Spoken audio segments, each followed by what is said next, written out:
1, 2, 3, 4, 5, 6, 7, 8, 9, 10. Okey, kalau masuk ke level yang betul Check 1, 2, 3, 4, 5, 6, 7, 8, 9, 10. Tes 1, 2, 3, 4, 5, 6, 7, 8.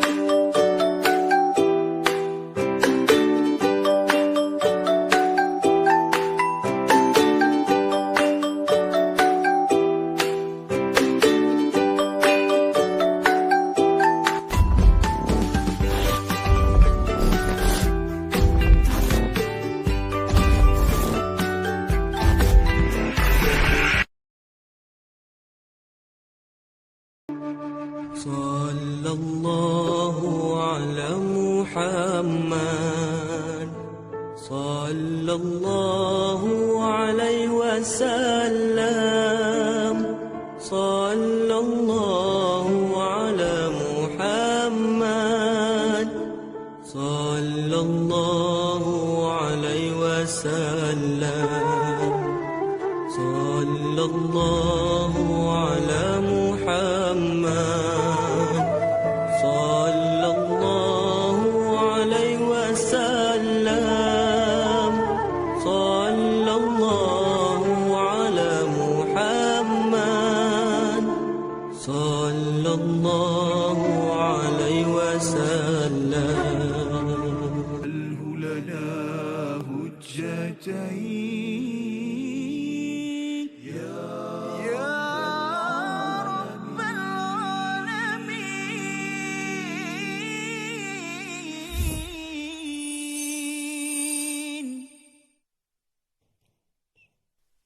Bismillahirrahmanirrahim.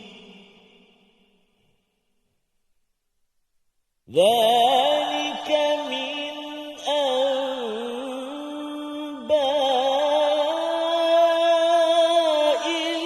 ghaibi nuhihi ilaik.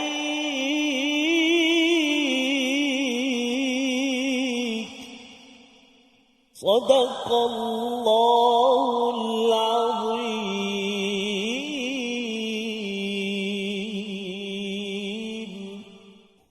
Assalamualaikum warahmatullahi wabarakatuh. Alhamdulillah, thumma alhamdulillah. Wassalatu wassalamu ala rasulillah wa ala alihi wa sahbihi wa man wala wa ba'd. Allahumma salli ala Sayyidina Muhammad wa ala ali Sayyidina Muhammad.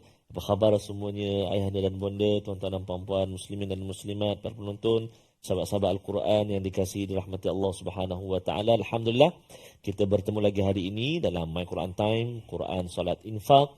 Dan hari ini kita menjengah ke episod yang ke-189 dalam pengajian kita setiap hari bersama dengan Al-Quran. Semalam kita telah belajar ayat 41 hingga 43. Hari ini kita akan menyambung ayat 44 dan 45, iaitulah dua ayat terakhir dalam halaman yang ke-55. Sudah pasti, hari ini kita bersama dengan pentadabbur kita, guru kita, Al-Fadhil Ustaz Dr. Ahmad Sanusi Azmi. Assalamualaikum warahmatullahi wabarakatuh. Waalaikumsalam warahmatullahi wabarakatuh. Sihat hari ini Alhamdulillah, sihat. Alhamdulillah. Ustaz Tarmizi macam mana datang tadi, okey Okey, Alhamdulillah. Cumanya sambil-sambil dengar siaran radio kan, dalam perjalanan tu ada berkongsi tentang perjalanan para Duyufur Rahman. Kan sekarang sudah kurang di akhir-akhir untuk menuju ke penghujung ataupun kita nak menuju ke hari Arafah lah. Betul. Kan jadi kita doakan ibu ayah, tuan-tuan dan puan-puan, para Duyufur Rahman yang sedang berada di tanah suci. Moga-moga Allah Subhanahu wa taala kurniakan kesihatan yang terbaik saat ini, kerana tak lama dah nak menuju hari wukuf dan sebagainya. Jadi moga-moga dapat buat persediaan yang terbaik insya-Allah taala. Jadi kita mulakan terlebih dahulu sebelum kita bersama dengan ayat-ayat pada hari ini, kita sama-sama membacakan doa kita. Subhanaka la ilma lana illa ma 'allamtana innaka antal alimul hakim. Rabbi zidni ilma insya-Allah. Jadi kita terus bersama dengan Al-Fadhil Ustaz Dr. Ahmad Sanusi. Silakan Ustaz. Baik, terima kasih Ustaz Tarmizi kita. Assalamualaikum warahmatullahi wabarakatuh. Alhamdulillahirabbil alamin wassalatu wassalamu ala asyrafil anbiya'i wal mursalin sayyidina Muhammadin wa ala alihi wa ashabihi ajma'in. Amma ba'd.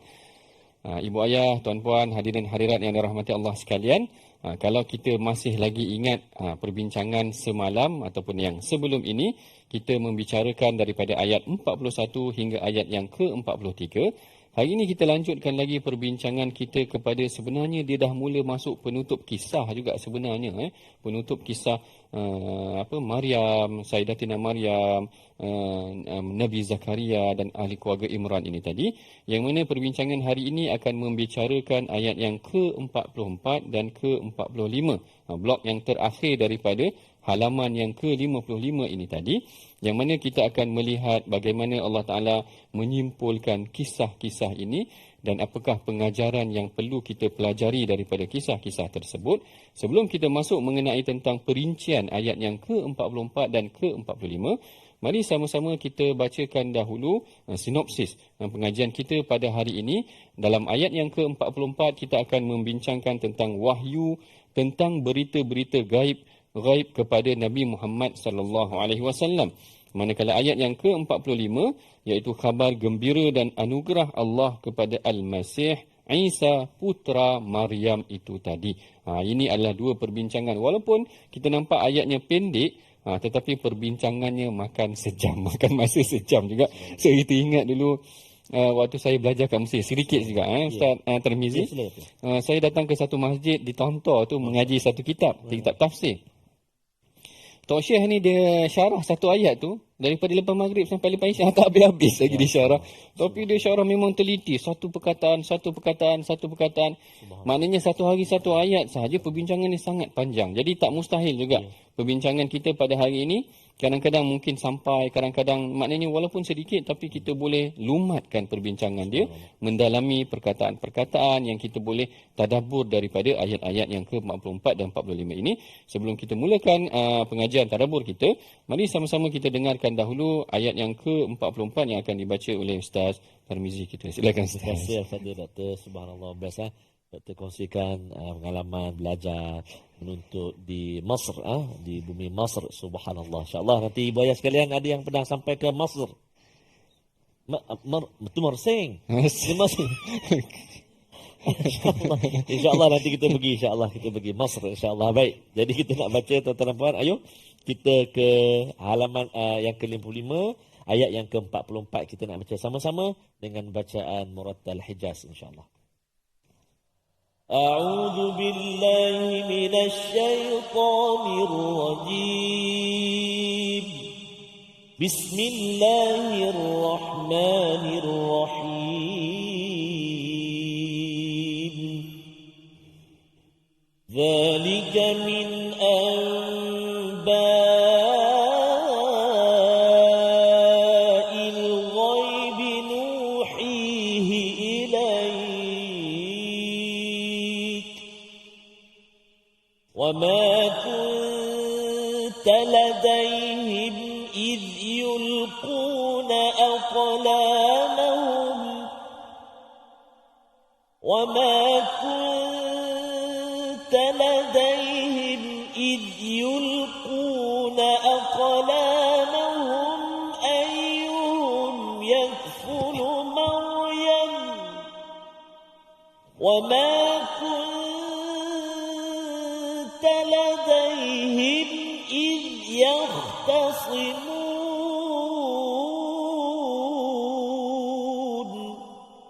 وما كنت لديهم إذ يختصمون صدق الله العظيم.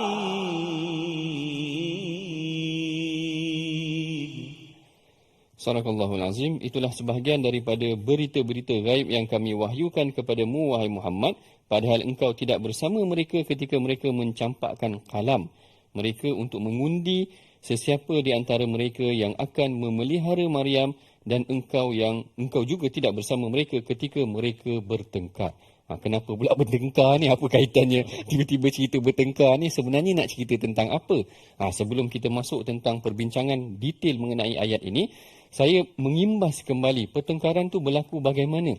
iaitu pertengkaran bila mana sebenarnya kisah-kisah ini yang Allah Ta'ala ceritakan kepada Rasulullah ni sebenarnya adalah kisah mengenai tentang bila ibu kepada Maryam, isteri kepada Imran tu tadi, dia bernazar untuk dapat seorang anak lelaki yang akan menguruskan Baitul Maqdis ini tadi, tiba-tiba mereka dikurniakan anak lelaki. Kita dah cerita sebelum, dikurniakan anak wanita, anak perempuan, iaitu Maryam itu tadi.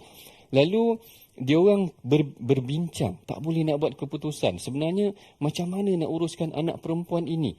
Kerana biasanya kita dapat anak lelaki yang menguruskan Baitul Maqdis dan dia adalah anak Imran. Imran ini adalah tokoh besar ketika itu, maknanya yang menguruskan Baitul Maqdis. Jadi mereka berbincang bersama dengan pendeta, padri, pembesar-pembesar Baitul Maqdis untuk membincangkan bagaimana siapa yang layak untuk membesarkan anak ini. Lalu itulah yang dikatakan وَمَا كُنْتَ لَدَيْهِمْ إِذْ يُلْقُونَ أَقْلَامَهُمْ, dan kamu tidak berada di antara mereka ketika mereka melemparkan, kalau dalam terjemahan ni tengok, anak panah mereka. Aqlam ini secara umumnya qalam, wal qalami wa ma yasturun. Kalau kita tengok dalam suratul qalam pun perkataan qalam membawa maksud pena ataupun pen. Tetapi di sini sebenarnya penafsirannya banyak. Ada yang kata pena, pen, ada yang kata anak panah. Jadi mereka kat sini dia yulqun ni, dia mencampakkan. Mencampak ni sebenarnya kaedah pengundian mereka. Bukan mengundi, kan kita mengundi, kita mencampakkan kertas undi kita dalam kotak undi. Mereka ini mencampakkan sama ada pen, aklam tu tadi ataupun anak panah. Mencampakkan tengok siapa yang akan menang dalam pengundian tersebut. Ada yang kata dicampakkan di atas air. Kalau dicampakkan pen itu, dicampakkan di atas air, tengok mana yang akan kekal pen tersebut. Lalu yang kekal pennya adalah pena Nabi Zakaria itu sendiri. Lalu Nabi Zakaria lah yang menjaga Maryam itu tadi. Ada yang kata sebenarnya aklam tu maksudnya memang anak panah. Dipilih anak panah itu, mana yang terpilih. Lalu yang terpilihnya adalah Nabi Zakaria. Dan mereka bertengkar ketika itu siapa yang berhak, yang layak untuk mengasuh anak yang dilahirkan itu tadi, yang dinazarkan kepada Tuhan untuk muharraran, untuk menjaga Baitul Maqdis itu tadi. Inilah yang dimaksudkan idh yahtasimun. Mereka bertengkar nak pilih siapa, lalu mereka melakukan pengundian. Dan dalam semua plot penceritaan ini Rasulullah tidak ada. Ini poin dia nanti. Ini poin kita nak bincangkan pada awal ayat yang ke-44 ini tadi. Dzalika min amba'il ghaib.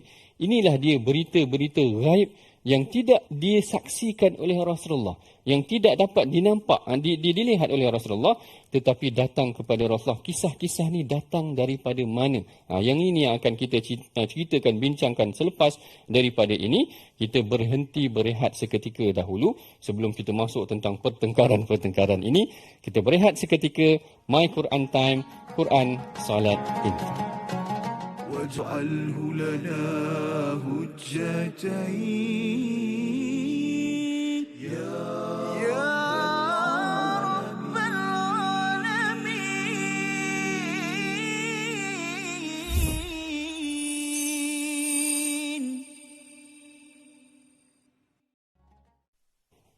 بسم الله الرحمن الرحيم.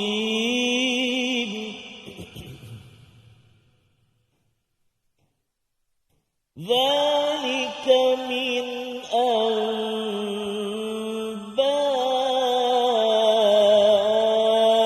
الغيب نوحيه إليك صدق الله العظيم. Sadaqallahul Azim. Itulah sebahagian daripada berita-berita ghaib yang kami wahyukan kepada kamu, wahai Muhammad sallallahu alaihi wasallam. Baik, kita masuk kepada perbincangan yang lebih mendalam mengenai tentang ayat yang ke-44. Allah Ta'ala ceritakan banyak plot daripada awal lagi, muka surat yang sebelum daripada ini, daripada ayat yang ke-35. Allah Ta'ala cerita bagaimana ibu kepada Sayyidatina Maryam ini, dia berazam ataupun dia bernazar agar Allah Ta'ala kurniakan dia anak yang akan memelihara, menjaga dan mengabdikan diri kepada Allah. Tiba-tiba anak yang dikurniakan tu pula adalah anak perempuan, bukan anak lelaki. Kemudian dah dikurniakan pula anak, mereka berebut pula siapa yang nak menjaga anak kepada ketua kami, iaitu Imran ni tadi adalah ketua kepada Bani Israel ataupun pemerintah ataupun orang yang berpengaruh ketika itu. Mereka bicarakan siapa yang akan dipilih untuk menjaga anak tersebut. Lalu mereka berbalah, yahtasimun di sini yang kita tengok pada penghujung ayat tersebut. Mereka berbalah siapa yang akan menjaganya. Akhirnya mereka melakukan undian yang disebutkan dalam ayat yang sama, idh yulquna aqlamahum, iaitu mereka mencampakkan. Tadi saya dah sebut sama ada mencampakkan pena ataupun mencampakkan anak panah. Ada yang kata campak dia dalam air ni, di dalam sungai yang mengalir, siapa yang kekal itulah yang akan menjaganya. Akhirnya yang menjaganya, yang dapat hak untuk memeliharanya adalah Nabi Zakaria sendiri, orang yang saleh, seorang Nabi yang ada pada zaman tersebut. Yang akhirnya diceritakan pula Nabi Zakaria bila tengok dia besarkan Maryam, Maryam ni istimewa. Ada buah-buahan pula yang dia dapat bukan pada musimnya. Kemudian Nabi Zakaria tengok, dia ni dapat apa yang dimohon kepada Allah Ta'ala. Kenapa tidak kalau aku mohon kepada Allah Ta'ala? Lalu Nabi Zakaria pun bermohon, berdoa kepada Allah Ta'ala agar dikurniakan anak. Allah Ta'ala perkenankan pula. Tetapi Allah Ta'ala letakkan syarat tidak bertutur ataupun berbicara dengan manusia selama 3 hari. Al-Imam Ibn Ashur kata sebenarnya bukan dia yang tak bertutur, tetapi Allah Ta'ala menahan dia punya bicara sampai dia makin lama makin kurang berbicara tentang manusia, tentang dunia, tentang duit, tentang urusan dunia. Itu menandakan dia telah semakin rapat dengan Allah Ta'ala. Allah Ta'ala telah mengurniakan dia anak. Sehinggalah Allah Ta'ala menceritakan tentang Sayyidatina Maryam dipilih untuk menjadi wanita yang terbaik dan akhirnya dibesarkan dan akhirnya membesar, mengandungkan seorang Nabi yang akan akhirnya muncul pada zaman umat Nabi Muhammad. Bukan main-main juga Sayyidatina Maryam, kerana Nabi Isa akan datang nanti pada akhir zaman. Jadi kisah yang panjang-panjang ni mana Rasulullah tahu? Ini persoalan dia. Mana Rasulullah tahu? Dia ceritakan banyak-banyak dalam surah Ali Imran ni. Mana Rasulullah tahu? Inilah kesimpulan daripada ayat yang ke-44. Allah Ta'ala kata, Zalika min amba'il ghaibi nuhihi. Zalika min amba'il ghaibi nuhihi ilaik. Inilah dia peristiwa ataupun berita-berita ghaib yang kau takkan tahu punya, yang kau tidak menyaksikan, kami yang ceritakan kepada engkau wahai Muhammad. Tengok poin dia adalah sebenarnya Quraisy yang mempersoalkan ataupun non-Muslim, termasuklah Yahudi dan Nasrani yang ada di Madinah tu mempertikaikan. Dia kata mana Rasulullah tahu perkara ni semua? Yang ni kita kena fikirkan sama-sama. Adakah Rasulullah boleh membaca? Kalau dia tak tahu kisah-kisah ni, dia dapat daripada mana? Dia boleh baca? Dia tak boleh membaca. Jadi adakah dia ada interaksi dengan orang lain yang sampai dia boleh tahu kisah-kisah ini secara detail? Dia orang mengundi, yang ibu dia bernazar, yang ni pula berdoa. Mana dia tahu kisah-kisah yang detail ini? Ini sebenarnya bukti kenabian Rasulullah sallallahu alaihi wasallam datang kepada dia wahyu. Ini yang tak dapat nak difikirkan oleh orang Quraisy dan ini yang tak dapat nak diterima oleh orang Yahudi dan Nasrani di Madinah. Mereka ingatkan Rasulullah hafal Taurat ataupun mereka ingatkan Rasulullah baca Injil ke, baca kitab-kitab terdahulu, tetapi tidak. Allah Ta'ala kata, Zalika min amba'il ghaibi nuhihi ilaik. Yang berlaku turunnya wahyu ini kepada Rasulullah secara direct kepada Rasulullah. Kita dalam kesempatan ni mungkin kita ingat wahyu yang pertama. Allah Ta'ala datangkan malaikat Jibril yang asalnya kalau kita baca hadis Aisyah, sebenarnya wahyu tu datang pada awal 6 bulan yang pertama adalah mithlu falaqis subhi yang diceritakan dalam Sahih Bukhari. Wahyu datang pada tempoh 6 bulan pertama sebenarnya dalam bentuk cahaya mimpi sahaja. Rasulullah nampak mimpi seperti pagi yang bersinar.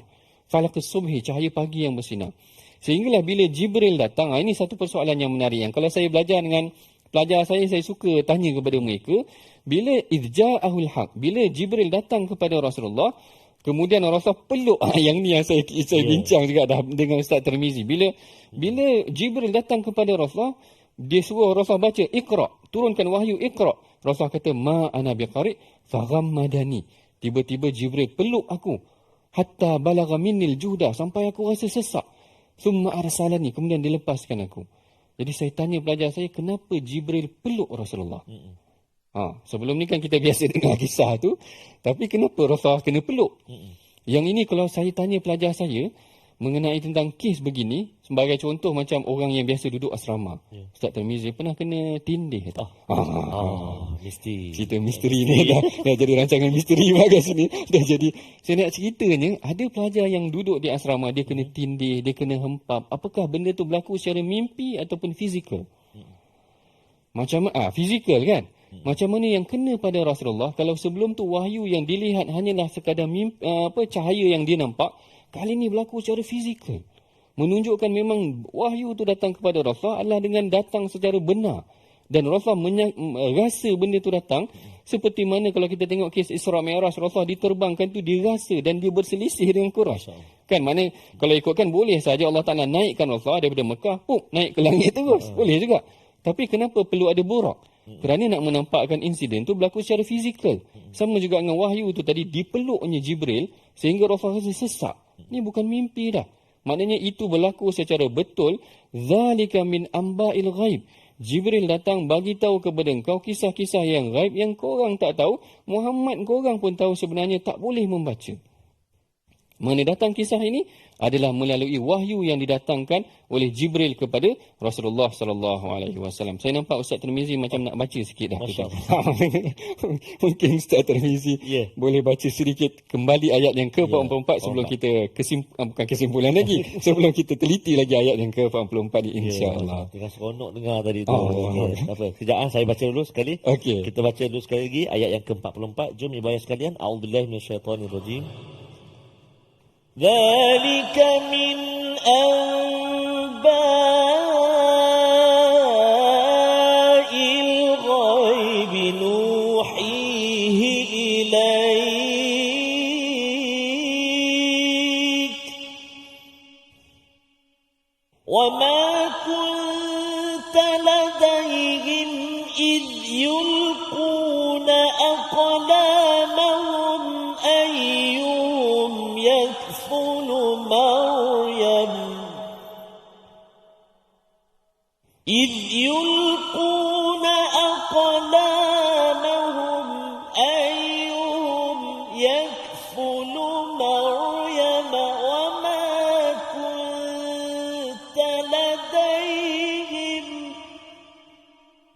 وما كنت لديهم إذ يختصمون صدق الله العظيم.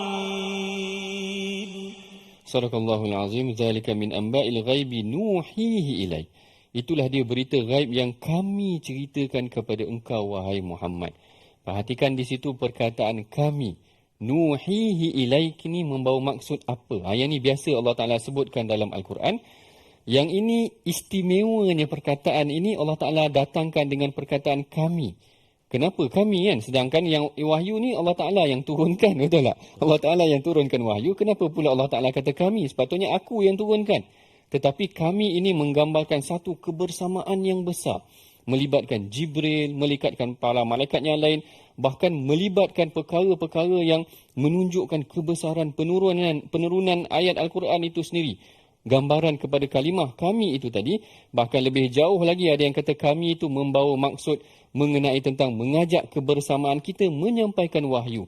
Bukan sekadar kita sahaja membaca wahyu, membaca ayat Al-Quran, tetapi kita menyampaikan juga, menyebarkan kepada masyarakat tentang kisah-kisah ghaib yang tidak diketahui oleh Rasulullah sallallahu alaihi wasallam melainkan daripada wahyu Allah Subhanahu wa taala. Baik, kita masuk pula pada sesi perbincangan mengenai tentang mu'jam kita, perkataan pilihan kita pada hari ini insya-Allah yang ada daripada ayat yang ke-44 ini sendiri yang mana Allah Taala berfirman iz yulquna aqlamahum. Kataan pilihan kita laqiya. Apa maksud laqiya itu? Iaitu sama ada mencampakkan, melemparkan ataupun laqiya juga membawa maksud bertemu. Laqani, dia bertemu dengan aku. Yang mana perkataan ini disebutkan sebanyak 146 kali di dalam Al-Quran. Dia membawa perkataan, kalau kita dalam pengajian kita kan kadang-kadang kita ada sebut liqa. Liqa. Liqa ni maksudnya pertemuan. kita ada lekok sikit malam ini, kalau kat asrama dia ada, kita ada lekok sikit malam ni, kita ada pertemuan sikit pada malam ini, itu perkataan pilihan kita, yang mana Allah Ta'ala kata, إِذْ يُلْقُونَ أَقْلَامَهُمْ, sama ada mencampakkan, melemparkan ataupun pertemuan mereka dalam keadaan mereka membicarakan tentang siapa yang akan menjaga hak penjagaan kepada Sayyidatina Maryam. Ini mengenai tentang ayat yang ke-44 ini. Kita berhenti rehat dahulu dalam rancangan kita ni My Quran Time, Quran, Salat, Infak. واجعله لنا هجتين يا رب العالمين.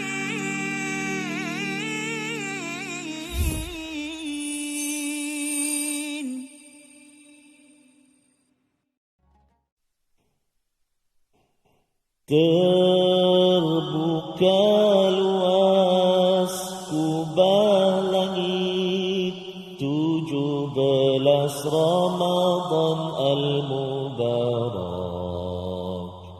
terpancar sinar cahaya putih menggetarkan abid yang beruzlah,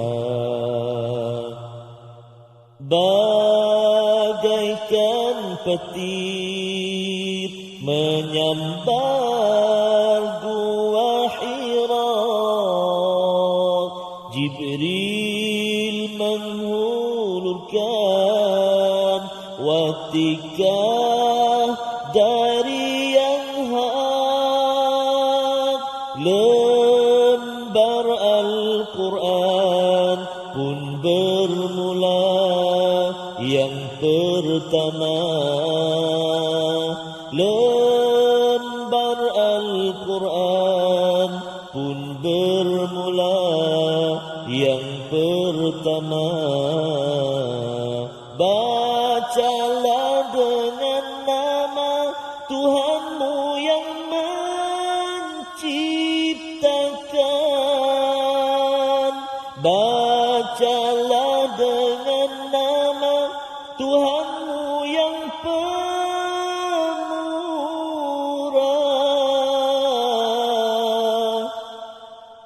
Dapatkan macam ni sebab dia lepas tu tinggi lagi. Bacalah. Yang tu tak langgar lah. Yang tu Dr. Sanusi sambung lagi. Boleh terus saya tadi. Jadi tuan-tuan Ramadan itu antara lagu wahyu pertama nasyid daripada Abang Nasihat. Doktor ya? Ya, betul. Subhanallah, saat yang penuh orang kata berharga dan bernilai, sangat-sangat bernilai kehidupan kita, iaitulah saat bila mana kita bersama dengan Al-Quran. Seperti ibu-ibu ayah-ayah, subhanallah, daripada kumpulan EEMR Travel daripada Johor Bahru, Johor, JDT jauh datang pada episod kali ini bersama dengan kita. Tak lupa juga daripada Istiqamah, tuan-tuan dan puan-puan juga di Kaca TV tak pernah jemu bersama dengan Al-Quran. Subhanallah, moga-moga Al-Quran senantiasa berbekas di hati kita semua. Amin ya rabbal alamin. Masya-Allah. Jadi doktor minta izin kita nak ulang kaji sikit. Sila. Kita ulang kaji seketika bahagian tajuk kita. Pada hari ini kita nak melihat ayat kita yang ke-44 yang kita baca, iaitulah tentang menyempurnakan hukum iqlab, hukum iqlab dan juga mad wajib muttasil, al-maddul muttasil, mad wajib muttasil pada kalimah-kalimah yang bergaris seperti berikut, iaitulah a'udzubillahi minasyaitonir rajim. Dzalika min anba'il ghaibi nuhihi ilaik. Subhanallahul azim. Apa kalimah dia tuan-tuan dan puan-puan dibayar sekalian? Amba. Amba. 1, 2, 3 cuba.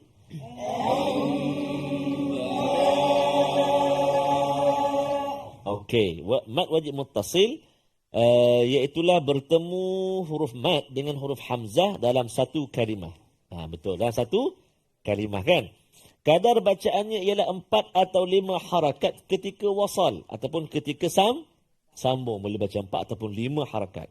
Adapun dibaca 6 harakat ketika waqaf dengan syarat terdapat huruf hamzah di hujung kalimah. Contoh macam amba ni kan. Kita baca, kita bolehlah berhenti sampai 6 harakat. Sebab kita waqaf kat situ, hamzah tu di hujung kalimah. Contoh sekali lagi. Kita baca dengan sambung. Dzalika min anba'il ghaib. Cuba, 1, 2, 3.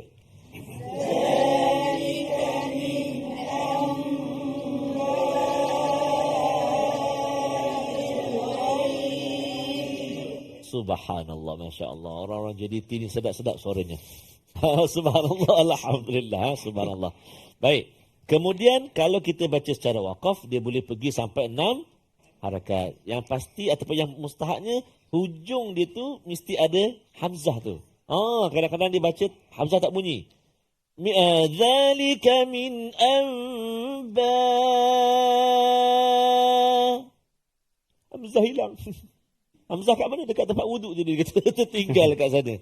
So hamzah tu kena ada. Zalika min anba. Ujung tu. Tapi jangan sampai hidup pula. Amboi. Itu sedawa. Kan? Contoh.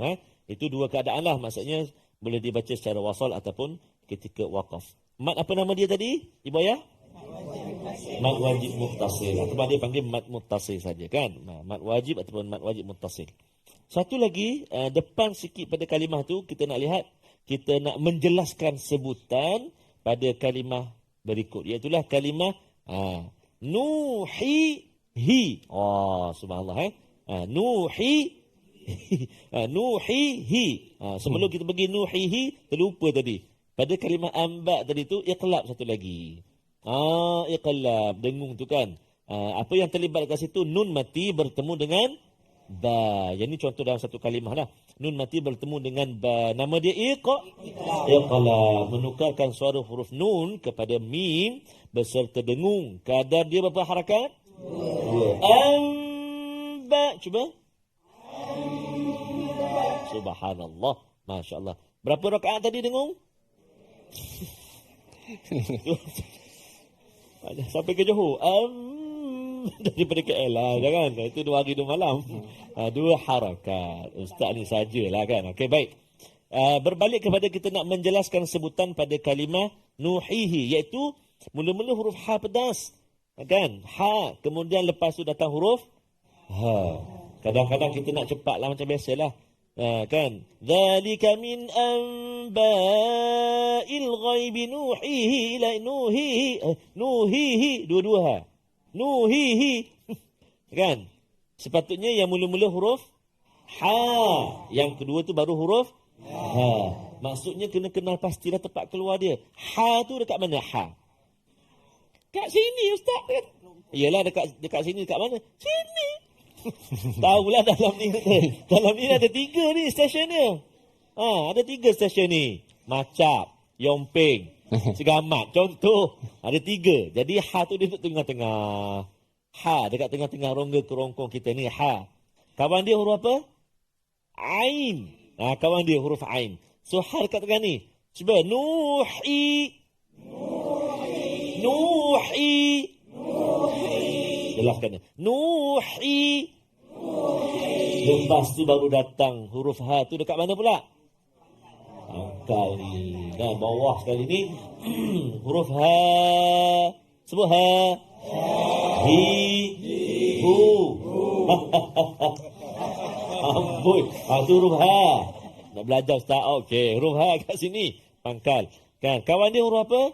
Hamzah. Aha. Kalau tengah tadi aha. Jadi jelaskan. Nuhihi. Cuba. Nuhihi. Bagus. Subhanallah, jelas Mari kita cuba hafal sikit. A'udzubillahi minasyaitonirrajim. Tengok Dzalika min anba'il ghaibi nuhihi ilaik. 1, 2, 3. Dzalika min anba'il ghaibi nuhihi ilaik. Dzalika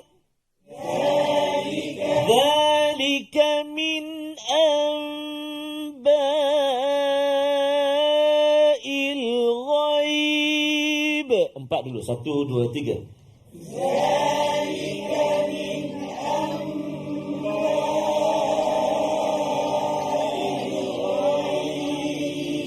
Masya Allah. Lepas tu sambung lagi 2. Nuhihi ilaik. Cuba. Benar tu. Cuba daripada awal. 1, 2, 3.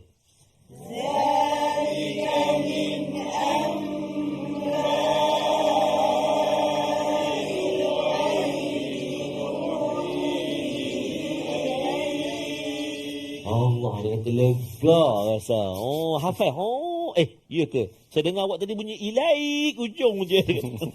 Tak apalah, baru 2-3 kali ulang. Cuba saya nak dengar kumpulan sebelah sini.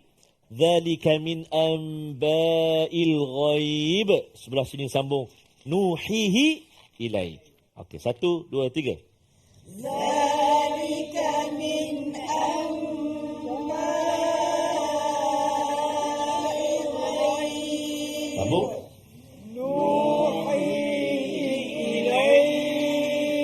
Itu tak aci. Ustaz kami 2 kalimah je. Sebelah sini pula. Dzalika min amba. Sini sambung. Nuhihi ilaik. Kalau boleh, cuba hafal. Cuba. Cuba. 1, 2, 3.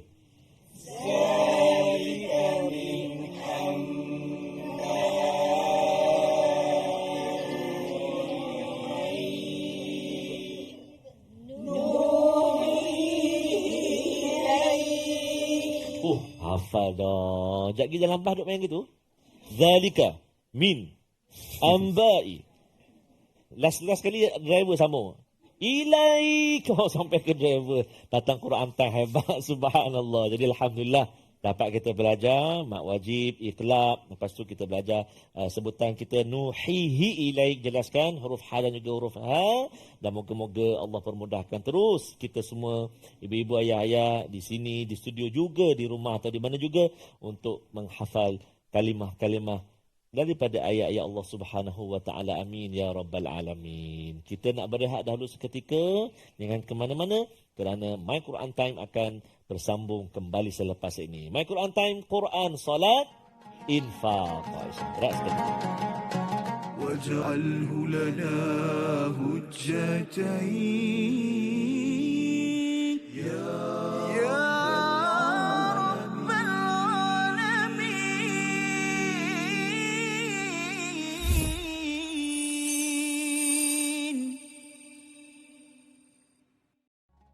Alhamdulillah, bertemu kita lagi dalam rancangan My Quran Time, Quran, Salat, Infak. Kita telah pun tadi melalui perbincangan tajwid. Nampak para peserta ataupun hadirin ibu ayah nampak bergembira dengan aktiviti pengajian tajwid kita bersama dengan Ustaz Tarmizi kita. Rupanya Ustaz Tarmizi ni lucu orangnya. Nampak lucu, banyak juga bergurau senda macam ni. Okey, tak apa. Kita sedikit lagi tuan-puan ibu ayah, kita sambung sedikit lagi pada ayat yang ke-45. Tadi kita dah cerita bagaimana wahyu datang kepada Rasulullah, menceritakan kepada Rasulullah perkara-perkara ghaib yang tidak diketahui oleh Rasulullah sallallahu alaihi wasallam sendiri. Kali ini kita masuk pula sedikit perincian cerita daripada kisah Maryam itu tadi. Salah satu kelebihan setelah Allah Taala memilih Sayyidatina Maryam untuk dijadikan sebagai seorang yang menjaga Baitul Maqdis ataupun yang beribadah, seorang hamba wanita yang salihah. Kemudian Allah Ta'ala berikan dia satu kelebihan yang tidak ada pada wanita yang lain, iaitu beliau diberikan kelebihan menjadi ibu kepada Nabi Isa Al-Masih Isa bin Maryam. Sebelum kita masuk kepada perincian mengenai tentang ayat yang ke-45 itu tadi, InsyaAllah kita minta Ustaz Tarmizi baca sikitlah ayat yang ke-45 ini insyaAllah. Terima kasih banyak. Tuan-tuan, puan-puan, ibu-ibu, ayah-ayah, jom kita beralih ke ayat yang ke-45. Ayat ke-45 ni kalimah-kalimah dia baris-baris itu dia agak berhati-hati sikit. Ya Maryamu innallaha yubashiruki biki tengok tu. Yubashiruki bikali. Jadi memang kita kena hati-hati sikit. Jom kita cuba baca ayat 45. A'udzubillahi minasyaitonirrajim. إذ قالت الملائكة يا مريم إن الله يبشرك بكلمة اسمه إن الله يبشرك بكلمة منه اسمه المسيح عيسى بن مريم وجيها في الدنيا والآخرة ومن المقربين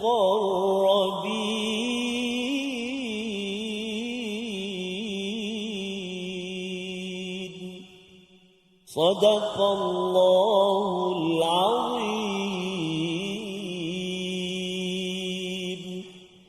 Sadaqallahul Azim. Dan pada ayat yang ke-45 Allah Ta'ala berfirman, ingatlah wahai Muhammad ketika para malaikat berkata, wahai Maryam, sesungguhnya Allah menyampaikan kabar gembira kepada kamu tentang sebuah kalimah, iaitu firman Allah daripadanya, iaitu seorang putera, namanya Al-Masih Isa putra Maryam, seorang yang terkemuka di dunia dan di akhirat dan termasuk golongan orang-orang yang didekatkan kepada Allah Subhanahu wa Ta'ala.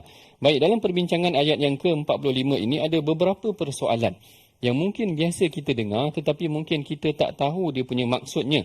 Yang mana ketika Allah Ta'ala berfirman kepada Rasulullah menceritakan tentang malaikat, dia bercakap dengan Maryam. Dia kata kepada Maryam, idh qalatil malaikatu ya Maryamu innallaha yubashshiruki, wahai Maryam, kami sampaikan kepada engkau satu berita gembira bi kalimatin minhu, dengan satu kalimah. Kadang-kadang kalau dalam ayat yang lain Nabi Isa ini memang disifatkan sebagai kalimah. Yang ni yang menjadi persoalan dalam kalangan ulama tafsir. Sebenarnya kalimah ni maksudnya apa? Apakah perkataan daripada Allah ataupun sebenarnya macam mana? Apakah Nabi Isa ini dia punya kriteria dia mengungkapkan kata-kata yang teristimewa ke apa ke? Yang ini ulama tafsir membahagikan dua penerangan mengenai tentang perkataan kalimah. Sesungguhnya Allah Ta'ala memberikan berita gembira dengan perkataan daripadanya. Yang pertama ada yang kata perkataan yang dimaksudkan dengan kalimah itu adalah kalimah kun tu tadi. Kalimah kun fayakun ni maksudnya kelebihan Maryam adalah dia menjadi ibu yang mengandung tanpa seorang ayah, kan? Maknanya kita tahu kisah tersebut tanpa seorang ayah. Kalimah yang dimaksudkan di sini yang dikatakan oleh Syekh Tantawi adalah kalimah kun itu tadi. Allah Ta'ala berhak menjadikan sesiapa sahaja tanpa ada apa-apa perkara yang boleh menghalangnya, termasuklah Sayyidatina Maryam ini tadi mengandung tanpa seorang ayah ataupun suami itu tadi. Manakala yang kedua yang dinyatakan oleh Al-Imam Tabari, perkataan bikalimatin minhu ini adalah birisalatin minhu, iaitu dengan risalah ataupun dengan wahyu daripada Allah Subhanahu Wa Taala. Baginda ataupun Isa ini tadi, Nabi Isa akan diutuskan dengan kalimah ataupun dia digelarkan sebagai kalimah, iaitu kerana dia akan membawa kalimah, iaitu risalah, wahyu daripada Allah Subhanahu Wa Taala. Jadi kedua-dua ini sebenarnya apa pun, yang ini disimpulkan akhirnya oleh Syekh Tantawi. Kedua-dua pandangan ini, satu yang kata kalimah ini adalah kerana Nabi Isa dilahirkan dalam lafaz kun. Allah Ta'ala mengucapkan kun saja, fayakun, jadilah dia, tanpa dia ada ayah dalam maknanya dalam kejadian dia. Manakala yang kedua ada yang kata kerana dia akan membawa kalimah iaitu wahyu daripada Allah Subhanahu Wa Taala.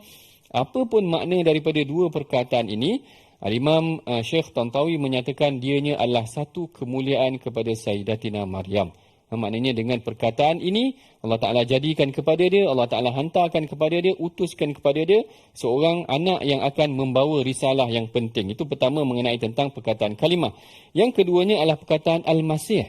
Kan kita biasa sebut Al-Masih, Al-Masih, Al-Masih. Ini maksudnya apa? Pandangannya ada 4. Tak tahu sempat ke tak. Pandangan yang pertama adalah berasal daripada Masyiha. Masyiha ni perkataan Ibrani. Kataan orang Yahudi dahulu Ibrani maksudnya adalah Al-Mubarak, yang dimuliakan. Maknanya Nabi Isa ni nanti akan jadi mubarakan. Dalam surah yang lain disebut mubarakan.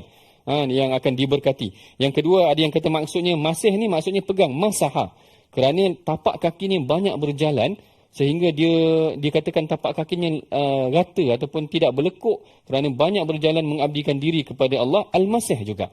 Itu yang kedua, yang ketiga ada yang kata al-masih kerana dia memegang manusia. Al-masih maksudnya mengusap, memegang, dia boleh menyembuhkan manusia.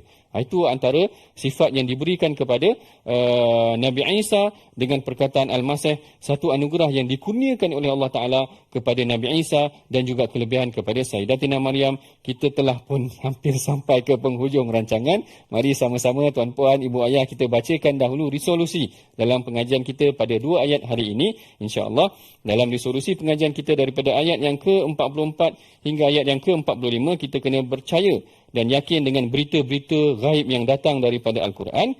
Yang kedua, berbincang dan berdamai saat berlaku perselisihan macam yang berlaku pada Bani Israel tadi dalam pemilihan siapa yang menjaga Maryam. Dan yang ketiga, kenali dan kagumi segala keistimewaan Nabi Isa sebagai tanda keimanan kita. Itulah sekurang-kurangnya 3 resolusi pengajian kita pada hari ini. Sebelum kita mengakhiri perbincangan tadabbur kita dalam sesi kali ini, saya serahkan bacaan Al-Quran, bacaan doa kita untuk kita berdoa agar pengajian kita pada hari ini diberkati oleh Allah Ta'ala yang akan dipimpin oleh Ustaz Tarmizi kita. Silakan Ustaz. Terima kasih kepada Doktor. A'udzubillahi minasyaitanir rajim. Bismillahirrahmanirrahim. Alhamdulillahi rabbil alamin. Wassalatu wassalamu ala asyrafil anbiya'i wal mursalin wa ala alihi wa sahbihi ajma'in. Allahumma salli ala sayyidina Muhammadin wa ala ali sayyidina Muhammad. Allahumma ya Allah wa ya Rahman wa ya Rahim, ampunilah dosa-dosa kami ya Allah. Ampunilah dosa kedua ibu ayah kami, ibu ayah mertua kami, muslimin muslimat, mukminin dan mukminat bi rahmatika ya arhamar rahimin. Ya Allah ya Tuhan kami, kurniakan petunjuk dan hidayah-Mu memandu kehidupan kami ya Allah. Rezekikan kami pagi, petang, siang dan malam bersama kalam-Mu Al-Quran. Ya Allah ya Tuhan kami, permudahkan kami mempelajarinya, memahaminya, membacanya, mengamalkannya ya arhamar rahimin. Birahmatika ya arhamar rahimin. Wa sallallahu ala sayyidina Muhammadin wa ala alihi wa sahbihi wa baraka wa sallam. Walhamdulillahi rabbil alamin. Taqabbalallahu minkum minna minkum taqabbal ya karim. Semoga Allah Subhanahu wa taala menerima doa kita. Allah Subhanahu wa taala menerima saat kita berada di sepanjang pengajian kita pada hari ini, dan Allah Subhanahu wa taala terus mempermudahkan kita untuk menimba ilmu daripada Al-Quran insya-Allah taala. Moga-moga hati kita senantiasa dilembutkan Allah Subhanahu wa taala untuk kita sama-sama menghidupkan akaun ataupun saham akhirat kita menerusi tabung gerakan Al-Quran untuk kita terus menyebarluaskan pengajian kita seantero dunia, menyebarkan Al-Quran insya-Allah taala. Jemput sama-sama untuk aktifkan untuk kita sama-sama menyumbang insya-Allah. Jadi insya-Allah kita nak ucapkan jazakumullah khairal jazak. Terima kasih banyak kepada Al-Fadhil Dr. Ahmad Sanusi untuk sesi pada hari ini. Juga terima kasih kepada semua yang hadir. Moga-moga kita bertemu di lain episod insya-Allah taala. Jangan lupa untuk bersiaran ataupun untuk bersama besok di halaman yang berikutnya dalam My Quran Time, Quran, Salat, Infak. Assalamualaikum warahmatullahi wabarakatuh.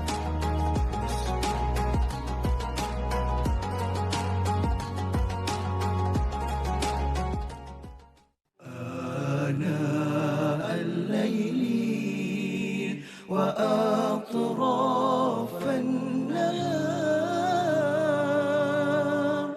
واجعله لنا هجتين